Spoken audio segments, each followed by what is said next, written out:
Stave too, the first of the three spirits. When Scrooge awoke, it was so dark that looking out of bed, he could scarcely distinguish the transparent window from the opaque walls of his chamber. He was endeavouring to pierce the darkness with his ferret eyes, when the chimes of a neighbouring church struck the 4 quarters. So he listened for the hour. To his great astonishment, the heavy bell went on from 6 to 7, and from 7 to 8, and regularly up to 12. Then stopped. 12. It was past 2 when he went to bed. The clock was wrong. An icicle must have got into the works. 12. He touched the spring of his repeater to correct this most preposterous clock. Its rapid little pulse beat 12. And stopped. "Why, it isn't possible," said Scrooge, "that I can have slept through a whole day and far into another night. It isn't possible that anything has happened to the sun, and this is 12 at noon." The idea being an alarming one, he scrambled out of bed and groped his way to the window. He was obliged to rub the frost off with the sleeve of his dressing gown before he could see anything, and could see very little then. All he could make out was that it was still very foggy and extremely cold, and that there was no noise of people running to and fro, and making a great stir, as there unquestionably would have been if night had beaten off bright day and taken possession of the world. This was a great relief, because 3 days after sight of this first of exchange pay to Mr. Ebenezer Scrooge or his order, and so forth, would have become a mere United States, security if there were no days to count by. Scrooge went to bed again, and thought and thought, and thought it over and over and over, and could make nothing of it. The more he thought, the more perplexed he was, and the more he endeavoured not to think, the more he thought. Marley's ghost bothered him exceedingly. Every time he resolved within himself, after mature inquiry, that it was all a dream, his mind flew back again, like a strong spring released, to its first position, and presented the same problem to be worked all through. Was it a dream or not? Scrooge lay in this state until the chime had gone 3 quarters more, when he remembered, on a sudden, that the ghost had warned him of a visitation when the bell tolled 1. He resolved to lie awake until the hour was past, and considering that he could no more go to sleep than go to heaven, this was perhaps the wisest resolution in his power. The quarter was so long that he was more than once convinced he must have sunk into a doze unconsciously and missed the clock. At length it broke upon his listening ear. Ding, dong. "A quarter past," said Scrooge, counting. Ding, dong. "Half past," said Scrooge. Ding, dong. "A quarter to it," said Scrooge. Ding, dong. "The hour itself," said Scrooge triumphantly, "and nothing else." He spoke before the hour bell sounded, which it now did with a deep, dull, hollow, melancholy one. Light flashed up in the room upon the instant, and the curtains of his bed were drawn. The curtains of his bed were drawn aside, I tell you, by a hand. Not the curtains at his feet, nor the curtains at his back, but those to which his face was addressed. The curtains of his bed were drawn aside, and Scrooge, starting up into a half-recumbent attitude, found himself face to face with the unearthly visitor who drew them, as close to it as I am now to you, and I am standing in the spirit at your elbow. It was a strange figure, like a child, yet not so like a child as like an old man, viewed through some supernatural medium, which gave him the appearance of having receded from the view and being diminished to a child's proportions. Its hair, which hung about its neck and down its back, was white as if with age, and yet the face had not a wrinkle in it, and the tenderest bloom was on the skin. The arms were very long and muscular. The hands the same, as if its hold were of uncommon strength. Its legs and feet, most delicately formed, were, like those upper members, bare. It wore a tunic of the purest white, and round its waist was bound a lustrous belt, the sheen of which was beautiful. It held a branch of fresh green holly in its hand, and in singular contradiction of that wintry emblem, had its dress trimmed with summer flowers. But the strangest thing about it was, that from the crown of its head there sprung a bright clear jet of light, by which all this was visible, and which was doubtless the occasion of its using, in its duller moments, a great extinguisher for a cap, which it now held under its arm. Even this, though, when Scrooge looked at it with increasing steadiness, was not its strangest quality, for as its belt sparkled and glittered now in one part and now in another, and what was light one instant, at another time was dark, so the figure itself fluctuated in its distinctness.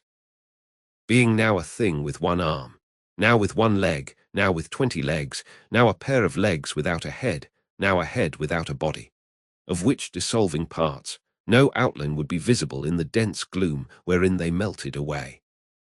And in the very wonder of this, it would be itself again, distinct and clear as ever.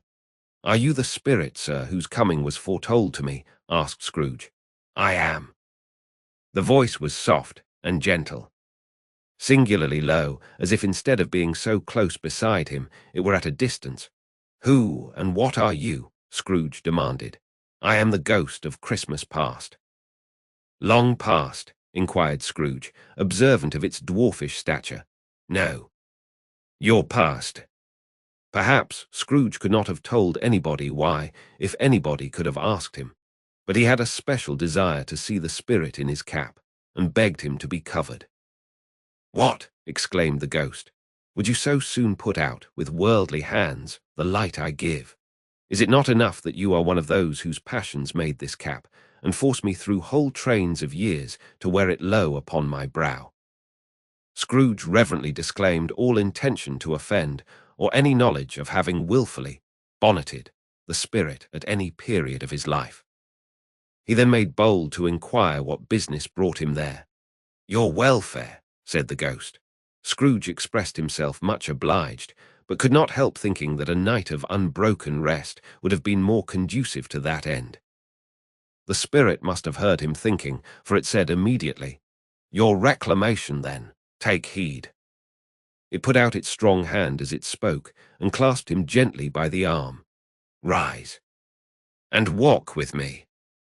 It would have been in vain for Scrooge to plead that the weather and the hour were not adapted to pedestrian purposes. That bed was warm, and the thermometer a long way below freezing. That he was clad but lightly in his slippers, dressing gown, and nightcap, and that he had a cold upon him at that time. The grasp, though gentle as a woman's hand, was not to be resisted. He rose, but finding that the spirit made towards the window, clasped his robe in supplication. "I am a mortal," Scrooge remonstrated, "and liable to fall." "Bear but a touch of my hand there," said the spirit, laying it upon his heart, "and you shall be upheld in more than this." As the words were spoken, they passed through the wall and stood upon an open country road, with fields on either hand. The city had entirely vanished. Not a vestige of it was to be seen. The darkness and the mist had vanished with it, for it was a clear, cold winter day with snow upon the ground. "Good heaven," said Scrooge, clasping his hands together as he looked about him. "I was bred in this place. I was a boy here." The spirit gazed upon him mildly. Its gentle touch, though it had been light and instantaneous, appeared still present to the old man's sense of feeling. He was conscious of 1,000 odors floating in the air, each one connected with 1,000 thoughts and hopes and joys and cares long, long forgotten. "Your lip is trembling," said the ghost. "And what is that upon your cheek?" Scrooge muttered with an unusual catching in his voice that it was a pimple, and begged the ghost to lead him where he would. "You recollect the way?" inquired the spirit. "Remember it," cried Scrooge with fervor.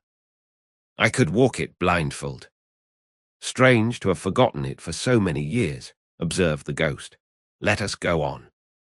They walked along the road, Scrooge recognizing every gate, and post, and tree, until a little market town appeared in the distance, with its bridge, its church, and winding river. Some shaggy ponies now were seen trotting towards them with boys upon their backs, who called to other boys in country gigs and carts, driven by farmers. All these boys were in great spirits, and shouted to each other until the broad fields were so full of merry music that the crisp air laughed to hear it. "These are but shadows of the things that have been," said the ghost. "They have no consciousness of us." The jocund travellers came on, and as they came, Scrooge knew and named them every one. Why was he rejoiced beyond all bounds to see them? Why did his cold eye glisten, and his heart leap up as they went past? Why was he filled with gladness when he heard them give each other Merry Christmas as they parted at crossroads and byways for their several homes? What was Merry Christmas to Scrooge? Out upon Merry Christmas, what good had it ever done to him? The school is not quite deserted, said the ghost. A solitary child, neglected by his friends, is left there still. Scrooge said he knew it. And he sobbed. They left the high road by a well-remembered lane and soon approached a mansion of dull red brick with a little weathercock-mounted cupola on the roof and a bell hanging in it. It was a large house, but one of broken fortunes, for the spacious offices were little used, their walls were damp and mossy, their windows broken, and their gates decayed. Fowls clucked and strutted in the stables, and the coach-houses and sheds were overrun with grass. Nor was it more retentive of its ancient state within, for entering the dreary hall and glancing through the open doors of many rooms, they found them poorly furnished, cold and vast. There was an earthy savour in the air, a chilly bareness in the place, which associated itself somehow with too much getting up by candlelight and not too much to eat. They went, the ghost and Scrooge, across the hall to a door at the back of the house. It opened before them, and disclosed a long, bare, melancholy room, made barer still by lines of plain deal forms and desks. At one of these, a lonely boy was reading near a feeble fire. And Scrooge sat down upon a form, and wept to see his poor forgotten self as he used to be. Not a latent echo in the house, not a squeak and scuffle from the mice behind the panelling, not a drip from the half-thawed waterspout in the dull yard behind. Not a sigh among the leafless boughs of one despondent poplar, not the idle swinging of an empty storehouse door. No, not a clicking in the fire, but fell upon the heart of Scrooge with a softening influence, and gave a freer passage to his tears. The spirit touched him on the arm, and pointed to his younger self, intent upon his reading. Suddenly a man, in foreign garments, wonderfully real and distinct to look at, stood outside the window with an axe stuck in his belt and leading by the bridle an ass laden with wood. "Why, it's Ali Baba," Scrooge exclaimed in ecstasy. "It's dear old honest Ali Baba. Yes, yes, I know. One Christmas time, when yonder solitary child was left here all alone, he did come for the first time just like that. Poor boy. And Valentine," said Scrooge, "and his wild brother Orson, there they go. And what's his name, who was put down in his drawers asleep at the gate of Damascus, don't you see him? And the Sultan's groom turned upside down by the genii, there he is upon his head. Serve him right, I'm glad of it. What business had he to be married to the princess?" To hear Scrooge expending all the earnestness of his nature on such subjects, in a most extraordinary voice between laughing and crying, and to see his heightened and excited face, would have been a surprise to his business friends in the city indeed. "There's the parrot," cried Scrooge. "Green body and yellow tail, with a thing like a lettuce growing out of the top of his head. There he is. Poor Robin Crusoe, he called him, when he came home again after sailing round the island. Poor Robin Crusoe, where have you been, Robin Crusoe?" The man thought he was dreaming, but he was. It was the parrot, you know. There goes Friday, running for his life to the little creek. Halloa, hoop, halloo. Then, with a rapidity of transition very foreign to his usual character, he said, in pity for his former self, "Poor boy," and cried again. "I wish," Scrooge muttered, putting his hand in his pocket and looking about him after drying his eyes with his cuff, "but it's too late now." "What is the matter?" asked the spirit. "Nothing," said Scrooge, "nothing. There was a boy singing a Christmas carol at my door last night. I should like to have given him something, that's all." The ghost smiled thoughtfully and waved its hand, saying as it did so, "Let us see another Christmas." Scrooge's former self grew larger at the words, and the room became a little darker and more dirty. The panels shrunk, the windows cracked, fragments of plaster fell out of the ceiling, and the naked laths were shown instead. But how all this was brought about, Scrooge knew no more than you do. He only knew that it was quite correct, that everything had happened so, that there he was, alone again, when all the other boys had gone home for the jolly holidays. He was not reading now, but walking up and down despairingly. Scrooge looked at the ghost, and with a mournful shaking of his head, glanced anxiously towards the door. It opened, and a little girl, much younger than the boy, came darting in, and putting her arms about his neck, and often kissing him, addressed him as her dear, dear brother. "I have come to bring you home, dear brother," said the child, clapping her tiny hands, and bending down to laugh. "To bring you home, home, home." "Home, little Fan," returned the boy. "Yes," said the child, brimful of glee. "Home for good and all, home for ever and ever. Father is so much kinder than he used to be, that home's like heaven. He spoke so gently to me one dear night when I was going to bed that I was not afraid to ask him once more if you might come home. And he said yes, you should, and sent me in a coach to bring you. And you're to be a man," said the child, opening her eyes, "and are never to come back here.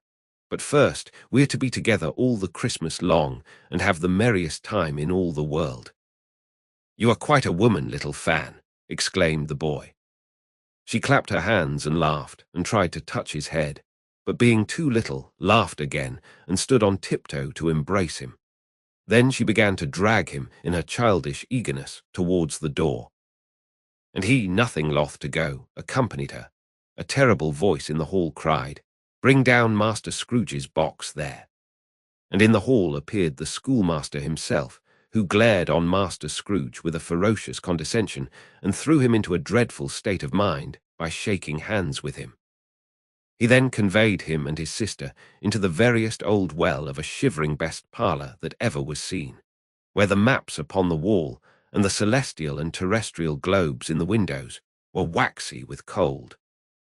Here he produced a decanter of curiously light wine, and a block of curiously heavy cake, and administered instalments of those dainties to the young people, at the same time sending out a meagre servant to offer a glass of something to the postboy, who answered that he thanked the gentleman, but if it was the same tap as he had tasted before, he had rather not. Master Scrooge's trunk being by this time tied on to the top of the chaise, the children bade the schoolmaster good-bye right willingly, and getting into it, drove gaily down the garden sweep, the quick wheels dashing the hoarfrost and snow from off the dark leaves of the evergreens like spray. "Always a delicate creature whom a breath might have withered," said the ghost, "but she had a large heart." "So she had," cried Scrooge. "You're right, I will not gainsay its spirit, God forbid." "She died a woman," said the ghost, "and had, as I think, children." "One child," Scrooge returned. "True," said the ghost, "your nephew." Scrooge seemed uneasy in his mind, and answered briefly, "Yes." Although they had but that moment left the school behind them, they were now in the busy thoroughfares of a city, where shadowy passengers passed and repassed, where shadowy carts and coaches battled for the way, and all the strife and tumult of a real city were. It was made plain enough, by the dressing of the shops, that here too it was Christmas time again. But it was evening, and the streets were lighted up. The ghost stopped at a certain warehouse door, and asked Scrooge if he knew it. "Know it," said Scrooge. "Was I apprenticed here?" They went in. At sight of an old gentleman in a Welsh wig, sitting behind such a high desk, that if he had been 2 inches taller he must have knocked his head against the ceiling, Scrooge cried in great excitement, "Why, it's old Fezziwig! Bless his heart, it's Fezziwig alive again." Old Fezziwig laid down his pen and looked up at the clock, which pointed to the hour of 7.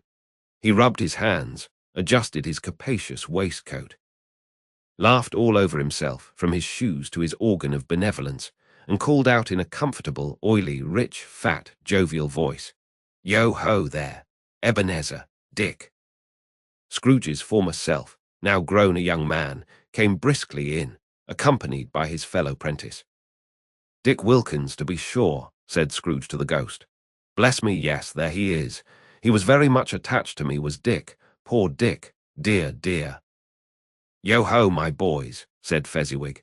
"No more work tonight. Christmas Eve, Dick. Christmas, Ebenezer." "Let's have the shutters up," cried old Fezziwig, with a sharp clap of his hands, "before a man can say Jack Robinson." You wouldn't believe how those two fellows went at it. They charged into the street with the shutters. 1, 2, 3, had 'em up in their places. 4, 5, 6, barred 'em and pinned 'em. 7, 8, 9, and came back before you could have got to 12, panting like race horses. "Hilly-ho!" cried old Fezziwig, skipping down from the high desk with wonderful agility. "Clear away, my lads, and let's have lots of room here. Hilly-ho, Dick! Cheer up, Ebenezer!" Clear away. There was nothing they wouldn't have cleared away, or couldn't have cleared away, with old Fezziwig looking on. It was done in a minute. Every movable was packed off, as if it were dismissed from public life for evermore. The floor was swept and watered, the lamps were trimmed, fuel was heaped upon the fire, and the warehouse was as snug and warm and dry and bright a ballroom as you would desire to see upon a winter's night. In came a fiddler with a music book, and went up to the lofty desk, and made an orchestra of it, and tuned like 50 stomachaches. In came Mrs. Fezziwig, one vast substantial smile. In came the 3 Miss Fezziwigs, beaming and lovable. In came the 6 young followers whose hearts they broke. In came all the young men and women employed in the business. In came the housemaid, with her cousin, the baker. In came the cook, with her brother's particular friend, the milkman. In came the boy from over the way, who was suspected of not having board enough from his master, trying to hide himself behind the girl from next door but one, who was proved to have had her ears pulled by her mistress. And they all came, one after another, some shyly, some boldly, some gracefully, some awkwardly, some pushing, some pulling, and they all came anyhow and everyhow. Away they all went, 20 couple at once. Hands half round and back again the other way, down the middle and up again, round and round in various stages of affectionate grouping, old top couple always turning up in the wrong place. New top couple starting off again as soon as they got there, all top couples at last, and not a bottom one to help them. When this result was brought about, old Fezziwig, clapping his hands to stop the dance, cried out, "Well done!" And the fiddler plunged his hot face into a pot of porter, especially provided for that purpose. But scorning rest, upon his reappearance, he instantly began again, though there were no dancers yet, as if the other fiddler had been carried home, exhausted, on a shutter, and he were a brand-new man resolved to beat him out of sight or perish. There were more dances, and there were forfeits and more dances, and there was cake, and there was negus, and there was a great piece of cold roast, and there was a great piece of cold boiled, and there were mince pies, and plenty of beer. But the great effect of the evening came after the roast and boiled, when the fiddler, an artful dog, mind, the sort of man who knew his business better than you or I could have told it him, struck up Sir Roger de Coverley. Then old Fezziwig stood out to dance with Mrs. Fezziwig, top couple too, with a good stiff piece of work cut out for them, 3 or 4 and 20 pair of partners, people who were not to be trifled with, people who would dance and had no notion of walking. But if they had been twice as many, 4 times, old Fezziwig would have been a match for them, and so would Mrs. Fezziwig. As to her, she was worthy to be his partner in every sense of the term. If that's not high praise, tell me higher, and I'll use it. A positive light appeared to issue from Fezziwig's calves. They shone in every part of the dance like moons. You couldn't have predicted, at any given time, what would have become of them next. And when old Fezziwig and Mrs. Fezziwig had gone all through the dance, advance and retire, both hands to your partner, bow and curtsy, corkscrew, thread the needle, and back again to your place. Fezziwig cut so deftly that he appeared to wink with his legs and came upon his feet again without a stagger. When the clock struck 11, this domestic ball broke up. Mr. and Mrs. Fezziwig took their stations, one on either side of the door, and shaking hands with every person individually as he or she went out, wished him or her a Merry Christmas. When everybody had retired but the 2 prentices, they did the same to them, and thus the cheerful voices died away, and the lads were left to their beds, which were under a counter in the back shop. During the whole of this time, Scrooge had acted like a man out of his wits. His heart and soul were in the scene and with his former self. He corroborated everything, remembered everything, enjoyed everything, and underwent the strangest agitation. It was not until now, when the bright faces of his former self and Dick were turned from them, that he remembered the ghost, and became conscious that it was looking full upon him, while the light upon its head burnt very clear. "A small matter," said the ghost, "to make these silly folks so full of gratitude." "Small," echoed Scrooge. The spirit signed to him to listen to the two apprentices, who were pouring out their hearts in praise of Fezziwig. And when he had done so, said, "Why is it not? He has spent but a few pounds of your mortal money, 3 or 4 perhaps. Is that so much that he deserves this praise?" "It isn't that," said Scrooge, heated by the remark, and speaking unconsciously like his former, not his latter self. "It isn't that, spirit. He has the power to render us happy or unhappy, to make our service light or burdensome, a pleasure or a toil. Say that his power lies in words and looks, in things so slight and insignificant that it is impossible to add and count 'em up. What then? The happiness he gives is quite as great as if it cost a fortune." He felt the spirit's glance and stopped. "What is the matter?" asked the ghost. "Nothing particular," said Scrooge. "Something, I think," the ghost insisted. "No," said Scrooge. "No, I should like to be able to say a word or two to my clerk just now. That's all." His former self turned down the lamps as he gave utterance to the wish, and Scrooge and the ghost again stood side by side in the open air.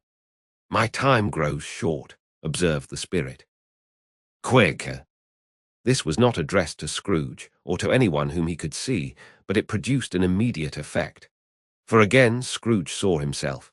He was older now, a man in the prime of life. His face had not the harsh and rigid lines of later years, but it had begun to wear the signs of care and avarice. There was an eager, greedy, restless motion in the eye, which showed the passion that had taken root, and where the shadow of the growing tree would fall. He was not alone, but sat by the side of a fair young girl in a mourning dress, in whose eyes there were tears, which sparkled in the light that shone out of the ghost of Christmas past. "It matters little," she said softly. "To you, very little.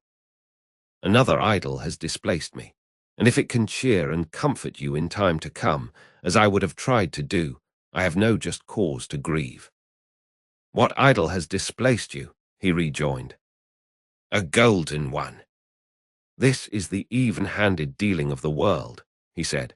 "There is nothing on which it is so hard as poverty, and there is nothing it professes to condemn with such severity as the pursuit of wealth." "You fear the world too much," she answered gently. "All your other hopes have merged into the hope of being beyond the chance of its sordid reproach. I have seen your nobler aspirations fall off one by one, until the master passion, gain, engrosses you." "Have I not?" "What then?" he retorted. "Even if I have grown so much wiser, what then? I am not changed towards you." She shook her head. "Am I? Our contract is an old one. It was made when we were both poor and content to be so, until, in good season, we could improve our worldly fortune by our patient industry. You are changed. When it was made, you were another man."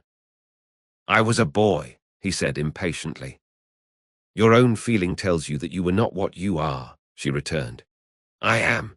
That which promised happiness when we were one in heart is fraught with misery now that we are two. How often and how keenly I have thought of this, I will not say. It is enough that I have thought of it and can release you. Have I ever sought release? In words, no, never. In what, then? In a changed nature, in an altered spirit, in another atmosphere of life, another hope as its great end. In everything that made my love of any worth or value in your sight. If this had never been between us," said the girl, looking mildly, but with steadiness, upon him, "tell me, would you seek me out and try to win me now?" "Ah, no." He seemed to yield to the justice of this supposition in spite of himself, but he said with a struggle, "You think not." "I would gladly think otherwise if I could," she answered. "Heaven knows. When I have learned a truth like this, I know how strong and irresistible it must be. But if you were free today, tomorrow, yesterday, can even I believe that you would choose a dowerless girl, you who, in your very confidence with her, weigh everything by gain? Or, choosing her, if for a moment you were false enough to your one guiding principle to do so, do I not know that your repentance and regret would surely follow? I do, and I release you. With a full heart, for the love of him you once were." He was about to speak, but with her head turned from him, she resumed, "You may, the memory of what is past half makes me hope you will, have pain in this.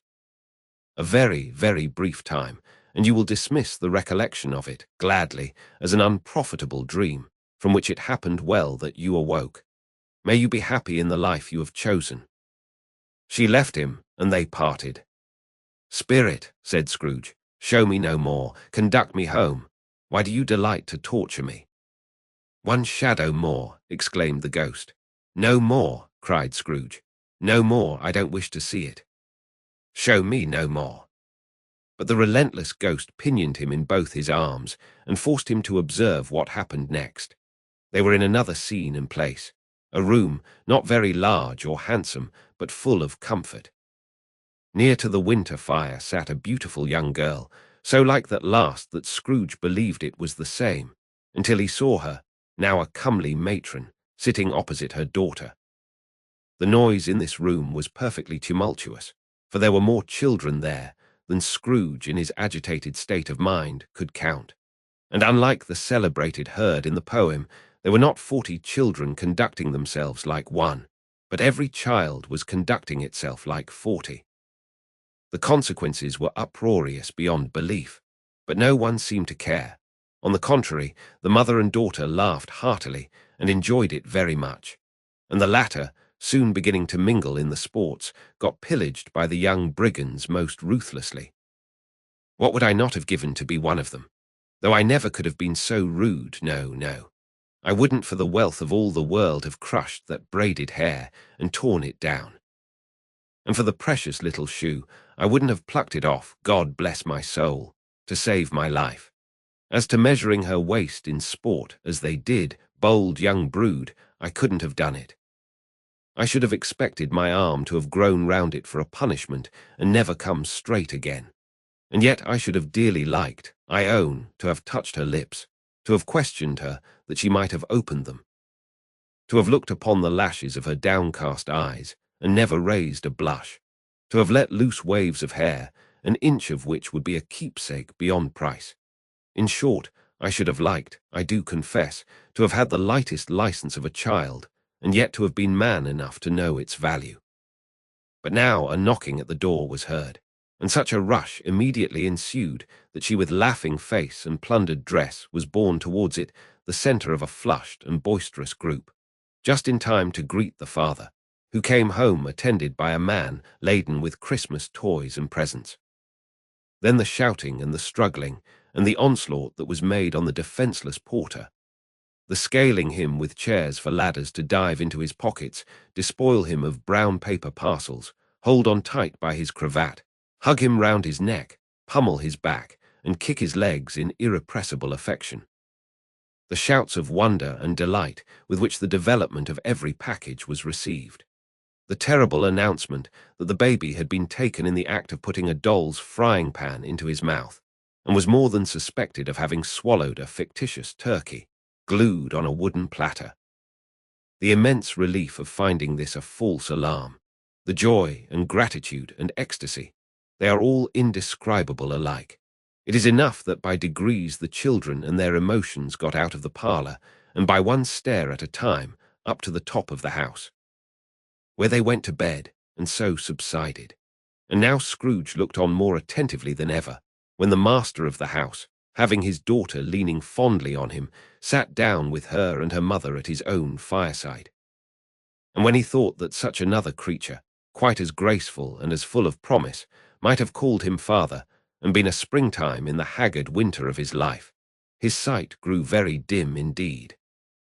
"Belle," said the husband, turning to his wife with a smile, "I saw an old friend of yours this afternoon." "Who was it?" "Guess." "How can I? Tut, don't I know?" she added in the same breath, laughing as he laughed. "Mr. Scrooge." Mr. Scrooge it was. I passed his office window, and as it was not shut up and he had a candle inside, I could scarcely help seeing him. His partner lies upon the point of death, I hear, and there he sat alone. Quite alone in the world, I do believe. "Spirit," said Scrooge in a broken voice, "remove me from this place." "I told you these were shadows of the things that have been," said the ghost. "That they are what they are. Do not blame me." "Remove me," Scrooge exclaimed. "I cannot bear it." He turned upon the ghost, and seeing that it looked upon him with a face, in which in some strange way there were fragments of all the faces it had shown him, wrestled with it. "Leave me, take me back, haunt me no longer." In the struggle, if that can be called a struggle, in which the ghost, with no visible resistance on its own part, was undisturbed by any effort of its adversary, Scrooge observed that its light was burning high and bright. And dimly connecting that with its influence over him, he seized the extinguisher cap, and by a sudden action pressed it down upon its head. The spirit dropped beneath it, so that the extinguisher covered its whole form. But though Scrooge pressed it down with all his force, he could not hide the light, which streamed from under it in an unbroken flood upon the ground. He was conscious of being exhausted and overcome by an irresistible drowsiness, and further of being in his own bedroom. He gave the cap a parting squeeze, in which his hand relaxed, and had barely time to reel to bed before he sank into a heavy sleep.